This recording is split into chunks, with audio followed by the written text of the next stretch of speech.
Hi everyone, I'm Brenda Emmanus and I'm Chair of the Board of Trustees for Matthew Bourne's New Adventures Company. It's an absolute privilege to be in that position, and it basically means that my priorities include governance and the resilience and legacy of the company, but I have the absolute honour of seeing the performers and dancers at their very best on the stage. And I am indeed honoured to have this opportunity to talk to some of the dancers. I get to see you guys in performance and in rehearsals, but we've never get the opportunity to have a good sit-down discussion about your own experiences and how you got here. And with this Black History Month and the theme being reclaiming narratives, I thought it was a good opportunity for us to do just that.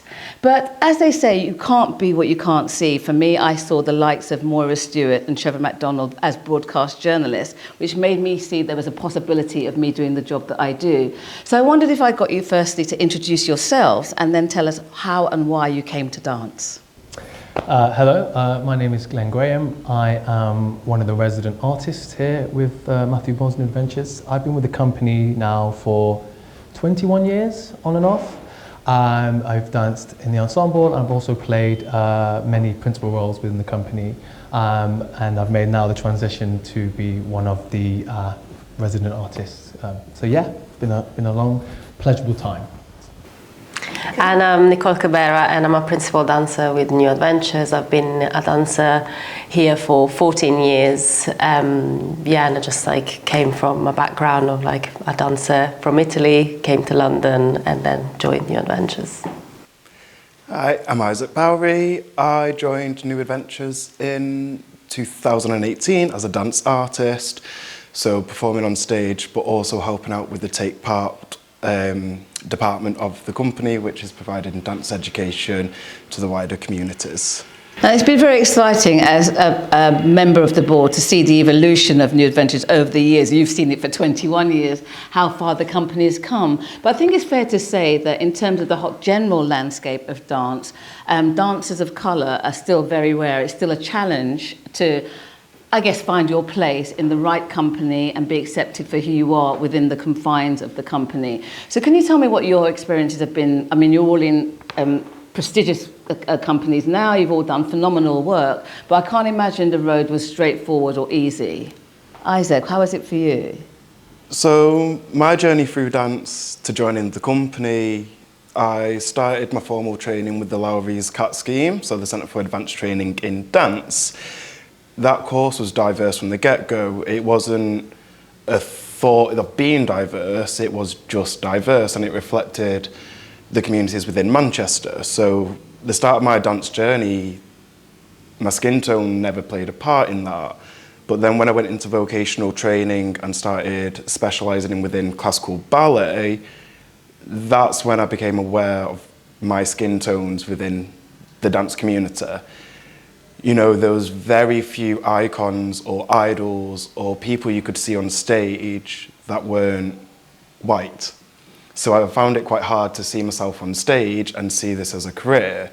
But yeah, I've also got the pleasure of seeing both Nicole and Glenn on stage with New Adventures, and that's one of the turning points for me where when I do have a place in this industry and this can be a career that I can have, it's not just a fantasy. Thanks to the great inspirations next to me. Nicole, I remember when I first came across a black ballet dancer, because I never had, which was Brenda Edwards, who went on to become a really good friend. And it was such a big deal at the time, and much was made of her, and there was such a spotlight on her as a sort of pioneer in the industry here in the UK. I remember, for me, it was a big thing, let alone for her. Did you have role models then? Did you aspire were you inspired by people like her and others? Well, people like her, definitely, but it was interesting that you could only have very few idols back when I was growing up, and that really resonated with my own experience, because all my life I've always been one in a group. You know, like even before going into dance, even before coming to London to go to ballet school, I was the one person in my class at school that was brown and everyone else was white. We're talking about Italy in the 90s, you know, so it was what it was. And then even like once I moved to London, and I did find it a lot more diverse than my reality back at home in Italy. I was in ballet school in my year 1 or 2 brown people. And then even within New Adventures in the company, I was the only brown girl for a very long time. And then it wasn't really until we did Carmen together that then Glenn and I started working together. But by then I was 5 years into the company, him a little bit longer, and then I had another person next to me that again was like, that had a similar shared experience to me. Glenn, for you, 21 years, in fact, almost makes you a pioneer because there were much fewer at that time. So what was the experience for you? My first interaction with New Adventures was when I went to go and see The Carman at Theatre Royal in Nottingham. And I was just completely blown away from beginning to end. But what it was, I saw one of the dancers called Lise Michael, who had danced with the company for many years, and he looked just like me. And so it made me feel like I could do what he was doing on stage. It just so happens that I bumped into him in Nottingham, and I went up to him and said, look, how do I do what you do? And he said, just go to Rombe. They take in boys, they can train them up, and I did just that. And then when I graduated, I auditioned for the company and I got in. So yeah, that was amazing, but it was interesting. Once I got in, I was the only boy in my year that was brown. So it was a bit like what Nicole was just saying, there wasn't many of us at all.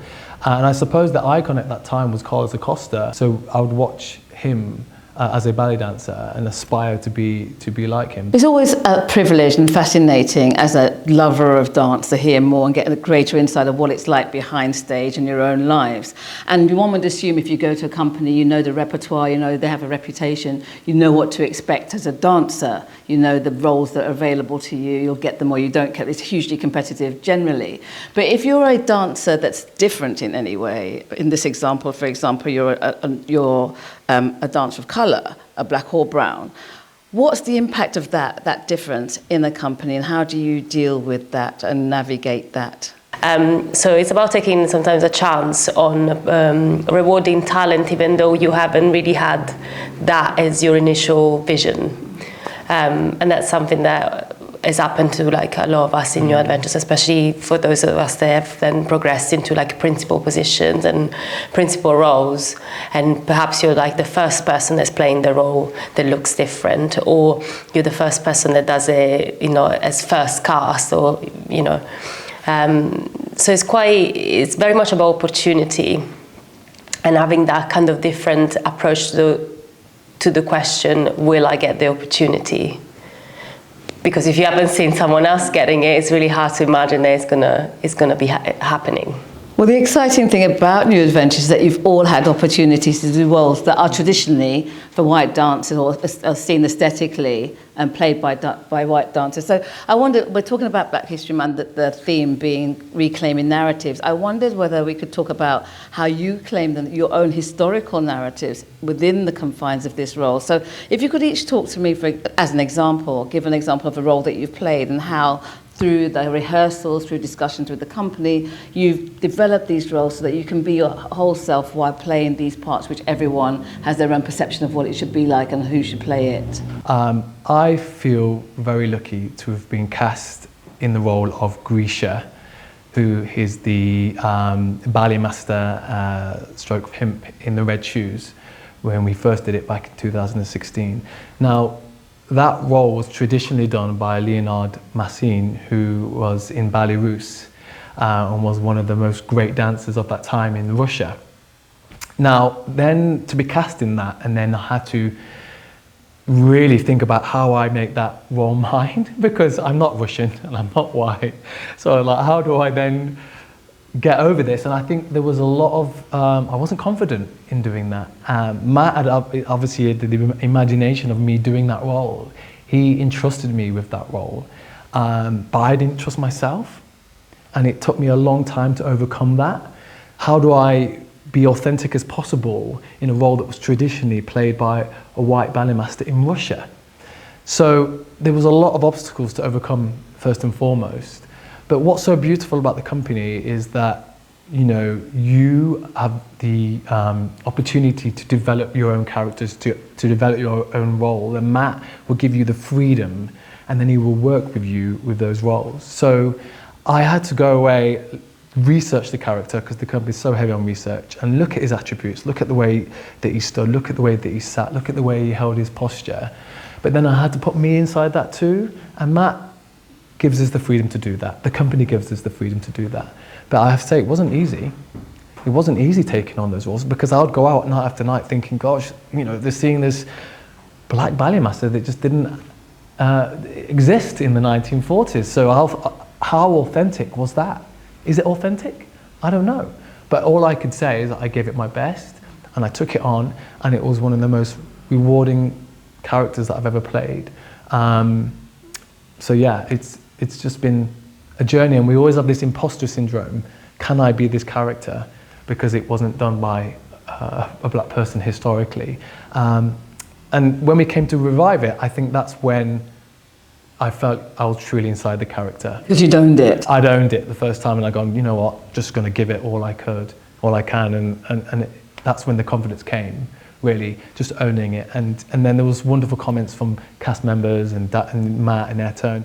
Directors and casting directors, they have to expand their imagination to what they probably already know or what they're used to, and they have to really think outside the box, because they have got the job of making this industry diverse. They are the ones with the keys. They are the ones with the power. And until they expand their imagination, we're going to stay flatlined. The audiences come with their own perceptions of what a role is or what the storyline is. You've got to seduce the audience that this is for you, and you can own this role, and you can give them equal amount of entertainment as pleasure as the people they traditionally expected to see in the role. Is that fair to say, Nicole? Yeah, I think there definitely needs to be a trust in the fact that if the companies that cast the people that look like us in those roles, they're doing it because we hold the same skill and ability and talent as those who've done it before. You know, that comes from within. Your skin is on the outside. You know, it doesn't really affect your ability to do your job. I don't think the audience can be expecting, oh, but this is what I imagined in my life. This is what I've seen before. So if someone has been trusted with a role, given that they have been hired for the right reasons, then you will be happy with what you're seeing. You will be happy with the talent and the skill that has been put on stage, because really we've worked so hard to be where we are and to be given those opportunities. So in the process of developing, let's say, The Queen, for example, what's your mindset when you enter that run and you're in the rehearsal room? Yeah, so like Glenn said, we're very heavy on research, and luckily for me, my research usually goes towards Queen Elizabeth or Princess Margaret. So people that literally have been in like contemporary history, the people that we've seen on TV for quite a long time, and you can find so much about. So to me, I don't feel like I have, with that character specifically, I necessarily have to bring myself. I bring myself in terms of skill, or like being able to tell the story that is handed to me, but I don't feel necessarily the need to like claim that story as mine, because I'm thrilled by telling someone else's. For me, that's the whole power of art, actually, to kind of tell different stories, to tell them in different ways, to reflect society and reflect society back to itself. And that's why I think it's quite exciting, but and it's a challenge. It's a challenge for all creatives in that space who have the power to do that kind of work, which is what I think, not just us as a board, but Matthew and the rest of the team are really excited about doing, saying, listen, we can do this because we should, and we do it because we can, and broadening the expectations and the limits imposed by audiences or business or whatever. Persistence overcomes resistance, and the more we see the change that we see within the company, without other companies and in society, on film, theatre, wherever, the more I think people relax. And that's the idea, and that's the excitement about art and being different and offering people something different. So we're offering you, Isaac, something different and exciting and young to audiences. But what has been your experience? For joining Swan Lake, you know, there was a lot of different skin tones, different nationalities. There was such a broad width of history within each dancer who was within that cast. And then for me to reclaim my narrative within Swan Lake, to be a swan. In the classical ballet world, a lot of non-white dancers, more so within the black communities, were told they couldn't be swans because they stuck out on stage. They didn't blend in, they weren't a corps de ballet, they weren't ensemble. So just from me able to play that role as a non-white person, that in itself was part of the change. So it was like a double whammy of the history of New Adventures Swan Lake and what that carried through. But then for myself coming from a classical ballet background and that mentality that only white people could play a swan, or those who were white passing could play a swan. And then I'm in an environment where it was just your skill, talent, ability as a dancer, can you perform this role? That was the important part. You know, that just settled in so beautifully to be able to be in that position. And then within other characters that I've got to be involved with, so like Mikey and Vic in Nutcracker, just to play around with my hair and like what was the hairstyle, a very little thing to go, nothing said this character had to be black, but I could bring myself within this character, my own mixed race heritage into this character, and audiences can see that without realising they're seeing that difference.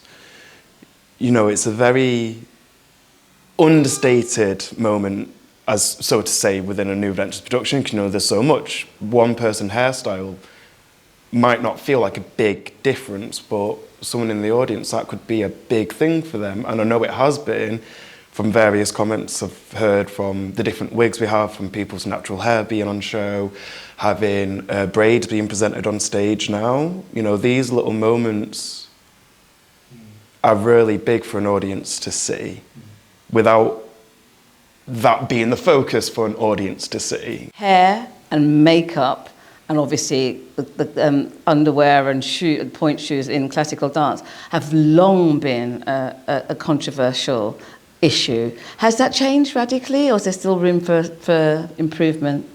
There's definitely room for improvement, yeah. I had a bit of a realization of the kind of like it broke my heart a little bit, and it was the fact that when it comes to like the way a character looks, the way a character is imagined and designed, very often people that look like us are not the original vision. So whatever we come to them play those, we are an adaptation of that. So wigs have to be changed, makeup has to be changed, undergarments have to be changed, because we have never been put in like that first idea, okay, we're creating a character, this is what I'm drawing, this is what I'm sketching, and they happen to be brown. They all happen to be white all the time, and then when someone else that looks different comes along to play it, then things are reimagined and readjusted, because there's just an alternative and never like the first initial vision. Does that make you feel othered in that respect? And not I think so. And especially then when it comes to, for example, makeup and everything that we receive at the beginning of a show to bring the character to life, there's always it tends to be an afterthought. It tends to be just something that's like a bag of makeup, a color palette that's been imagined once upon a time, and it was imagined on a Caucasian person. New Adventures, we are developing, every company's developing. We're not there yet, but we're getting there. There's the conversation, there's the communication. That is the very beginning of growth. Now, you know, you have ballet shoes that are pancake, that are already your skin tone, instead of getting your makeup and then colouring them in. So that's already development, but is it there yet? There's still a way to go. Glenn, what's exciting to see as the company evolves and, you know, is mindful of equity and our desire to be reflective of a modern society, you now find yourself in a leadership role, and you have the wealth of experience of being a dancer, you know, sweating with the rest of them. So how advantageous do you think that's been, and how do you perceive that role and what you can bring to the company? Well, firstly, I feel incredibly proud and passionate about finding the next generation of dancers from all backgrounds. I've always been keen to pass on my knowledge of the 21 years I've been in the industry. I've been exposed to different choreographers from Europe, from England, working with the company for many years, to know that this is a special place, that we have a voice, that we have a creativity in us. And I think that wasn't sparked in me as a young child. I wasn't exposed to dance until 19. Why is that? Now I've got the opportunity to go into the communities as part of my job as resident artist. I do a lot of the talent development work for the company, that we can ignite that passion of of creativity in all. Being in a sort of leadership role within the company, I have a voice and I have a racial perspective, and I'm not afraid to go, oh, actually, have you seen it from this point of view? Because unless you've experienced it, they're not going to know, are they? So I'm incredibly lucky to work with a wonderful team, and we're all very conscious to make and diversify this company. You know, the company's on a journey. Every company's on a journey, you know, and there's never going to be a place where it's good enough, I think. There's always going to be somewhere to climb, and I want to be part of that journey to improve and ignite people's minds and imaginations and thoughts about how we can integrate everyone in society into this industry. So what's your view, Nicole? What do you think it's going to take for dancers from the global majority, from working class backgrounds, to feel that they belong? Yeah, it's definitely like an accessibility kind of issue. And I always think, when I think about, you know, like how many professional dancers are out there in major companies like New Adventures representing brown and black dancers, and very often, you know, like when you audition for New Adventures, one of the requirements is to have attended a vocational school for 3 years. So how many dancers from vocational schools are, you know, brown or black? It kind of like starts even to the step before coming into professional work, and that's why then things that what Glenn does are really important and really crucial, because if you're not exposed earlier on in life to the potential of a career in the arts, and you know, the idea that it's actually something that can be achieved by all people despite what you look, then it's not likely that then the vocational schools are going to be able to bring in diverse talent and refine that talent to then become professional dancers. And is there, I mean, talk about representation, because I have this with friends of mine in my profession about when you are the only one or one of few and you've achieved a certain level, there is this, you either feel it or you don't, and I do, this pressure of representation, of being good. And because I remember thinking, God, I can't mess up because it means another black person's not going to get the chance. Do you have that sense of duty or responsibility to represent? What's your perspectives on representing? I don't really have an answer, if I'm perfectly honest. I think it's mostly because it's an individual thing, is what you want to do with that, you know, this thing that happens to be in your lap, you know, like you happen to be the brown person, so how do you feel about representing all of us? Is it something that you feel obliged to do? Is it something that you want to do? And it's a tough question, because sometimes it depends on how you're feeling, how positive response you're getting from the industry, and if anyone is listening. It's quite a tough choice to make. And it's tough because you always have in the back of your head the realization that all the other non-black people in the changing room have not come to work with the possibility that they have to be poster child for a cause. And that's the reality. Like, they can just come in and be dancers. They don't have to be dancers of colors that represent a certain thing.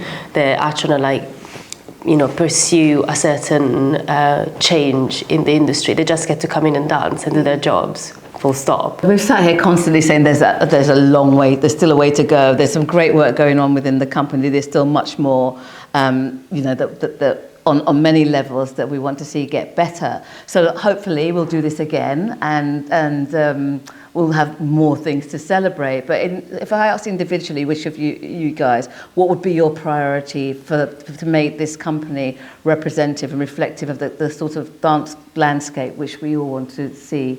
I think it's the day-to-day, you know, like I think the day-to-day changing the almost minor issues. Culture. Yeah, that we're talking about in terms of like, you know, shoes, wigs, things, you know, these are the things that like have been in our lives constantly for decades. So a change about that is a change from literally black to white, or like white to black.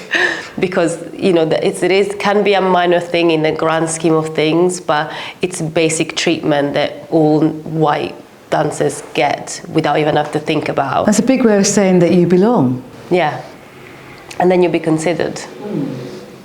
Isaac? Be excited about where you can explore things. So like we're saying with like hair, makeup, for everyone else surrounding those teams, be excited about this opportunity to find a new root into your creativity, not to be stuck in the same rhythm, if you would. You know, that's part of our excitement, tackling characters that were always played by white people, or they were white characters. That's part of our excitement, to have that new creativity. So let's have it be a continuous creativity flow. Exactly. Be brave and take risks. It's quite interesting because now I've been on both sides of sort of management and in the company as a dancer. And I think for me is to have a active consciousness. Maybe just checking every now and again that, you know, what is needed from a racial diversity for the company. Now, we're very fortunate. We do have a lot of dancers in the company that are from the global majority. The office is really become a real fruitful place with lots of different diversity in the office now. So how do we do that across the board? How is there an active consciousness of how we can not only diversify our workforce, but what do we do for them once they're in the workforce? So I think that is something that it would be really good to stay active on. So we started the conversation using the theme of the Black History Month, talking about reclaiming histories, talking about claiming our own personal histories. But we've gone so far, we've talked about hair and makeup, we've talked about how we diversify workforces, we've talked about speaking truth to power, we've talked about your own personal journeys, which has been so insightful. It's clear that we've done a lot, there's a lot more to do, and that's quite exciting for all of us who are in that space and can make a difference. You're perfect examples of what can be. So thank you for this conversation. I'm looking forward to if we were to sit down again in a year's time, where we'd be and the changes that have been made.